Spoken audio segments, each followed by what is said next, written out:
Hello. Welcome to the It's Your Time show. I was about to say productive wellbeing show, but it's not. Welcome to the It's Your Time show with me, your host, Abigail Barnes. On today's show, I am joined by the amazing Carrie Moss. So, for those of you who don't know, the productive It's Your Time show. Each week, we bring you transformational stories from entrepreneurs and professionals around the world, sharing their life changing experiences to give you proof of what's possible after adversity, as well as inspiring and motivating you to take control of your time and to take action on your dreams. So today, as I said, I am joined by Carrie Moss. She is the founder of the Military Matchmaker. She is an award-winning business owner, the crowned Queen of Forces Matchmaking on Twitter. Carrie is a military wife, mother of three, and owner of a horse, a dog, and a rabbit. Carrie has appeared on Sky News, BBC Radio, and has been featured in the BFBS, Forces Connect, Closer magazine, and guested on many podcasts. So prior to starting her business, Carrie was a director of a membership for a matchmaking agency. She is a certified coach and mentor with a deep understanding of compassion and empathy. And these are skills that she uses with her clients in the dating world. I just want to leave you with one final thing. It was Carrie's grandparents' amazing 70-year relationship that was her inspiration to start the business, the Military Matchmaker, back in January 2018. Carrie Moss, welcome to the show. Hello, Abigail. Are you sure you know where you are today? It's crazy. Every time I do the show, I forget. I talk about the previous show that we used to do. It's Your Time show. So welcome.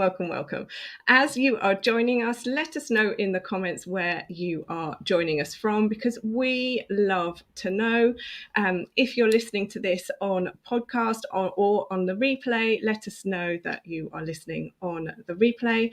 And if you have any questions, drop them in the comments, or again, if you're listening to this on replay, you can reach out to us with any of your questions. All of the details will be below. So, Carrie, welcome. Let's get started with, what was 4-year-old Carrie like? What did she believe about life, about the world? So thank you, firstly, Abigail, for having me today. It's a pleasure to be here. And 4-year-old Carrie. So at 4, I don't remember much, apart from I was run over by a double-decker bus. I was outside the Wimpy. It was my best friend's birthday. And I remember my mum grabbing my best friend, and as she grabbed my best friend, she moved her body. So I thought I had to run. The boys had run across the road. The man was green. So green man, I'm 4. I have to cross the road. Mum said it's okay. So I ran, but my little 4-year-old legs didn't run fast enough. Unfortunately, the bus, its brakes had failed, and it was on its way back to the garage. So I don't remember it actually hitting me, but I do remember my mum kicking off her stilettos, one on each side of the bus. That's it. The next thing I remember is going to school and the teacher doing an assembly and saying to me, come up to the front. So I went up to the front and they said, this is why you look both ways when you cross the road. No. I'd never been so embarrassed in my life. However, I was alive. So I think it's really important to think that, although I don't remember much about that time, because that kind of clouds everyone talks about me being run over by a bus. We talk about how my dad wasn't there. It does make you think. You don't realise the dangers around you. You don't realise anything really. But they said to my mum I wouldn't wake up. And if I did wake up, I'd be severely brain damaged. So I think actually from the very early 4 years old, I've always bounced back. And so I think that's probably my favourite memory of being 4. Wow. Well, firstly, thank you so much for sharing that. Secondly, oh my goodness, that teacher. Hopefully they're not teaching anymore, but you never know. And yeah, goodness me, what a way to start your life. So, as you were growing up, then, what did success mean to you? So success, I think, it's different for everyone, isn't it? And I've thought and thought about what is success to me now? What was it then? What was it like growing up? The honest answer is I don't know. I don't know. At the time when I was growing up, I'm very horsey. Anyone that knows me will know I've always got a picture of a horse somewhere. I'm riding a horse. So for me, success was not being on the naughtiest horse, being able the first one out on a hack, because I used to ride and used to work with horses as well. So it meant being on the best horse, not being on the tiny pony that was left. As time went on, success changed. And I think in our lives, success changes. It depends where you are. Is it getting married? Is it having babies? Are they just tick boxes? So success for me has changed over every, I guess, period of my life. So at 4, success was surviving. And actually, again, at 16, it was survival. So I think, yeah, success, one time it was how the scales looked. If they were in the right place, that was success. Now, success is it's waking up every day. It's being happy and being surrounded by really great people. And that's how I now measure success. Amazing. I love, love, love that. And did you have people, can you remember who was sort of there influentially in your life? Were there any uplifting teachers, friends, family, any sort of, maybe it was a celebrity? Can you remember who? So growing up, always my grandparents, 110%. You mentioned it at the start. My granddad has always been my hero, always will be. My nan, they were in a multiracial relationship. And 70 years ago, you can imagine, wasn't very easy for them.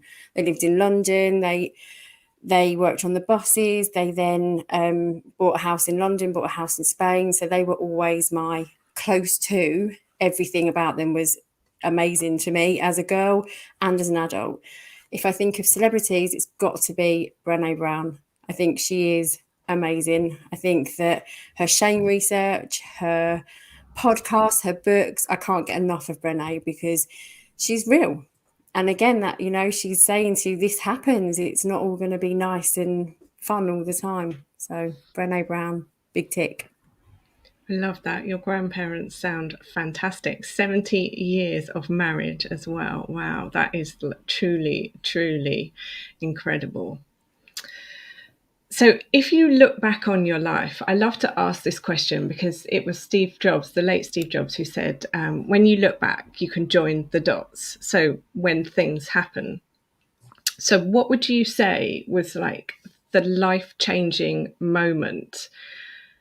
So, you worked for, a super successful agency. You were a director of membership. You now run your own business. What was like the pivotal moment in and around you just deciding I'm going to go out on my own and this is what I want to do? Wow, good question. So yeah, I worked for probably the largest dating agency and singles club in the UK. And yeah, I was the director of matchmaking and memberships. Great job. I loved it. It set me up for what I want to do now. So I think it's really important to give gratitude to that. But it's also completely different in when you grow. Your values change, you need to grow, and if your values don't align anymore, then it's time to move on. I never ever in a million years wanted to work for myself. So now the fact that I do run businesses, it's wow, that was never in my plan, ever in my plan. I can't stress that enough. So I think there's a few things that were changed my life. My granddad, so we spoke about him earlier, Grandy. He was diagnosed with throat cancer in 2016. He had an operation and he was sent home to die. We were told he had 24 hours to live.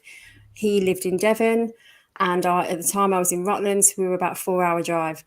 In the car I got, off we went. Me, my 3 children, my husband, my brother met us there, and we were all there waiting for him.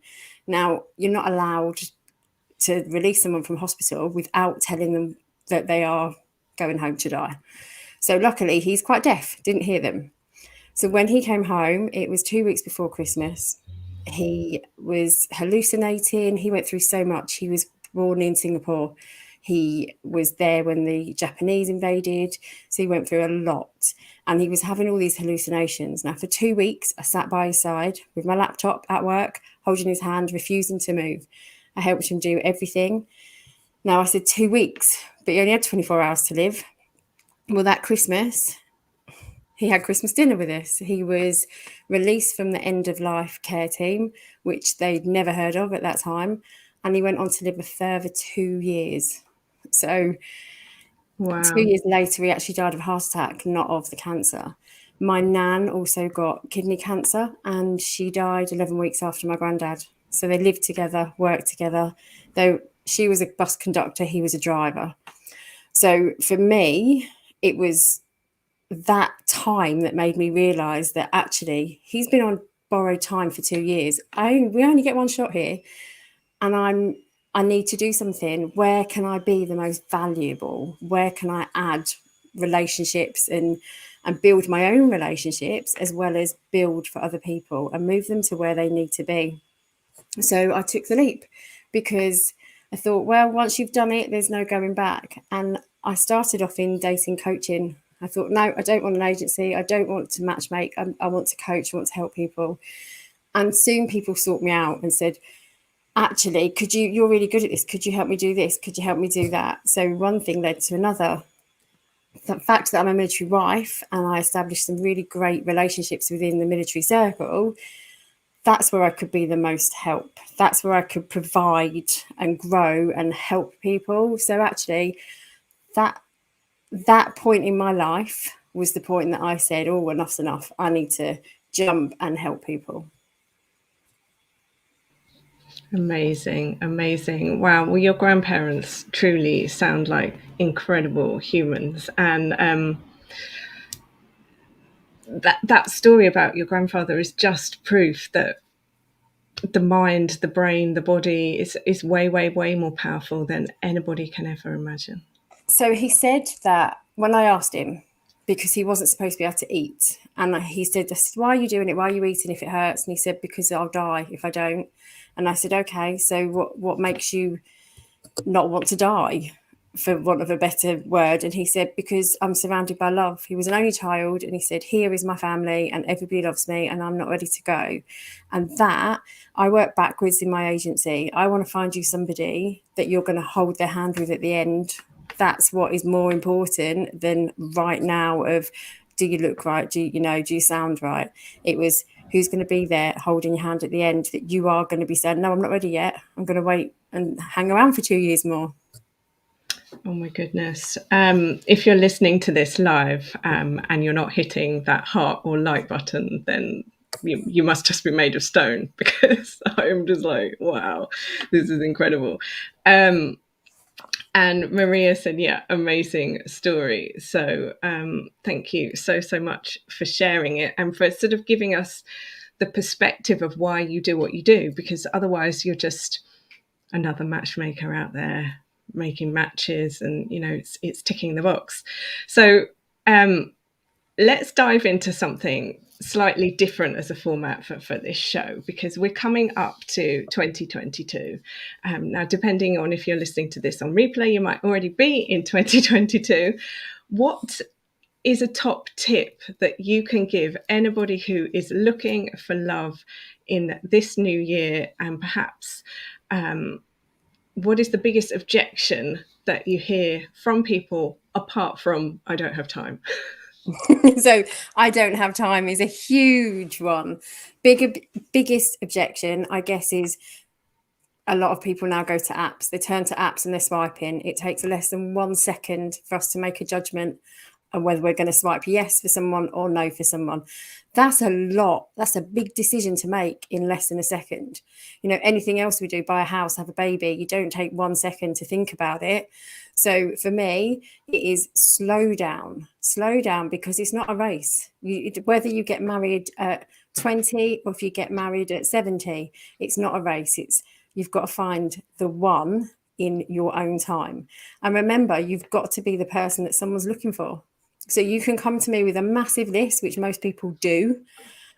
But if you're not doing those, if you're not the person that, I want someone that's going to give me breakfast in bed every day. Well, what are you going to do in return for that? Are you going to make dinner every day? So you have to be a good person to attract a good person.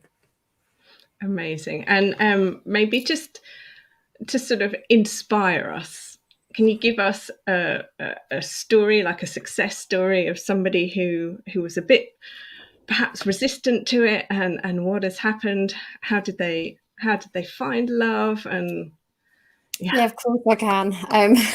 So very recently, actually, it was a guy that came to me. He was really unsure. He'd said he'd used apps before, and he'd been hurt before. A lot of people come to me on their second time round as well. So he'd been hurt before. He didn't really know what he wanted. He was very anxious, very nervous. He knew that he wanted to get married. So when I say to people, "What is your end goal?" Success, we talked about earlier. Is your end goal to get married? Is it to live with somebody? I found a lot of women now actually want a weekend husband rather than full time. And, so what is your end goal? Well, this guy knew that he wanted to get married and he wanted to have children within the next 5 years. He was at the top of his business game, absolutely brilliant. But taking that armor off and letting someone in was difficult for him. So I worked with him. We had a few yeses, a few nos, a few maybes. And he eventually, because he was so shy and it was in the middle of a pandemic, we decided to set him up on a gaming date. So we actually had his first date, or his first meeting, was through a gaming station. I think it was Xbox. And they played a game together. And then they came afterwards and they had a Zoom with me there, 30-minute Zoom. At the end of it, took them out and they took each other's numbers. Brilliant. And I got a text saying that he is going to pop the question. So I'm really, really excited. Obviously I can't say any more than that, but I will put out when the question has been popped and let you know the answer. So I find that there's so many different things. My favourite story is from a few years ago where we had a couple put together and the lady hadn't celebrated Christmas for 3 years for her own personal reasons, which I won't go into. But now she's now married. He helped her celebrate her first Christmas just after a month of being together. He turned up with a Christmas tree, a real one, and he decorated. And then he popped the question in Dubai and they got married in Barbados. So it really depends on what you're looking for. Wow, I love it. This is like such romantic inspiration. It's almost like a novel or a movie. Love at Christmas. But I think, like, as with the show, it's about demonstrating life after adversity, and what you are doing is helping people to find love and to embrace love and to love themselves before they sort of can enter into a relationship with somebody else, which I just think is amazing. So is this your life purpose now? What would you say if you were to put into words what your life purpose is? How would you articulate it?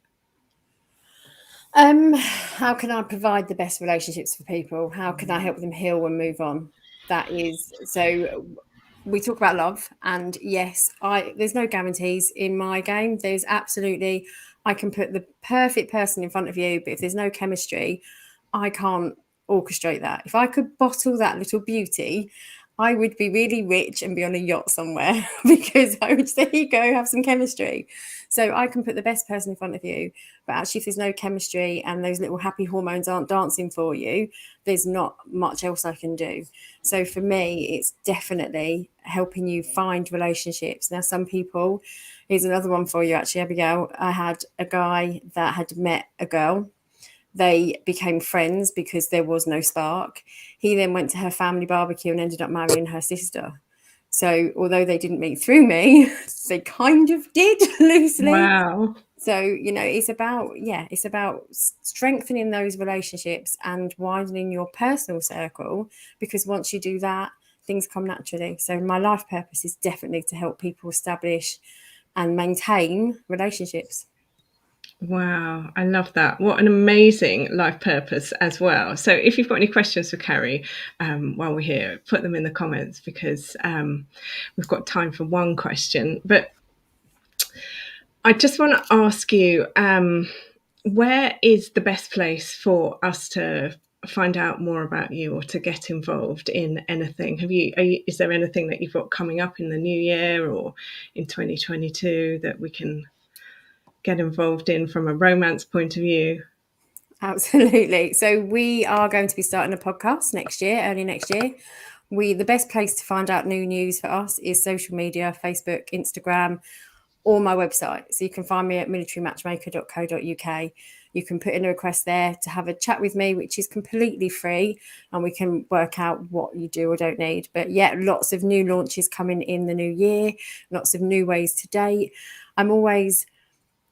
I believe that when you read a book, you fall in love with the characters, and you have never seen those characters, but in your head, you've got an idea of what they look like, what they sound like. So that's what we're all about. We're all about trying to push your boundaries a little bit, find you great relationships, great stories to tell for the future. So yes, lots of new things coming in January. So keep an eye on the website. So exciting. So I've just had a question come in a private message. What is the biggest thing to be aware of sort of in the whole dating game that doesn't work? So we've heard like what we could do, what should we really not be doing?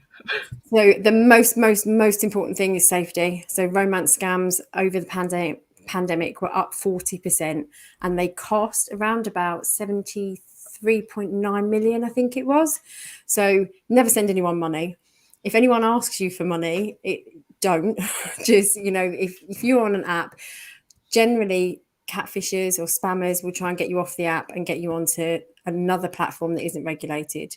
So anyone asks you for money, don't do that. The other thing I would say to look out for is that if you are projecting your past relationship onto your new one, if you are constantly seeing the same patterns, it's not necessarily your partner or your potential partner. You may need to just do some inner work on you before you can move forward. And final question. This is just, I would love to know what you say to people when they say, I'm too busy, I don't have time. I say buy Abigail's book. because actually the one thing that really sticks in my mind that you said to me was if you're telling people you don't have time, it basically means I don't want to. So yeah, for me, if you don't have time, I can do it for you. I can take all of that hard work and we can put it in a pretty bow and find you a match. But realistically, you have to really want it. And is it something that, say, if you are really busy, you could just sort of do a couple of hours a week? It's not like it's a new job where you have to focus for 8 hours a day on it, is it? No, well, I mean, everything's a time suck, isn't it? If you look at social media, if you look at anything that you've got to sit and scroll on, including dating apps, it is a time suck, and you will end up, and it is like a full-time job. Obviously, with us, we encourage you not to swipe. We encourage you to come and chat to us and have real dates, meet real people, whether that be via Zoom because of this virtual world we live in at the moment, whether it be in person. But yeah, your safety has to be paramount. So if you say that you don't have time to date, is that you saying that you don't want to? Is that you saying that actually I do have time, but I can't be bothered? So yeah, that's time. Amazing. Well, thank you so much for coming on the show and for so vulnerably sharing your story, that your family was your inspiration for your business, and it doesn't matter what happens to you when you're younger or who is around you, that where there is a will, there's always a way. And I think that is an amazing message. So thank you so much for coming on the show today and sharing that. And if you have resonated with what Carrie shared, or you've got a question, drop it in the comments. We'll be going back and looking over them. As I said, if you're listening to this on the podcast, then drop us an email, and you can reach out to Carrie on social media as well. All of those details will be in the show notes. And thank you, Maria, there, saying that it was lovely insights there. So amazing. So thank you so much, everybody. We have another show next week before we break up for Christmas, for the holidays. So until next time, Stay safe, stay well, and keep washing your hands.